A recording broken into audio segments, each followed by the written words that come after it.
ஆனை கட்டி போரடித்த அப்பன் சுப்பன் காணவில்லை. அன்று முதல் இன்று வரை அக்கரமும் வாழவில்லை. வெட்ட வெட்ட வாழைதான் அது அள்ளித்தரும் வாழ்வைத்தான்.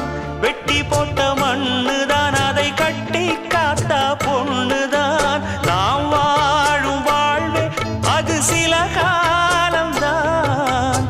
உறவோடு வாழ்ந்தா அது பூக்கோலம்தான். கெட்டாலும் பட்டாலும் உன் பேரன்தான்.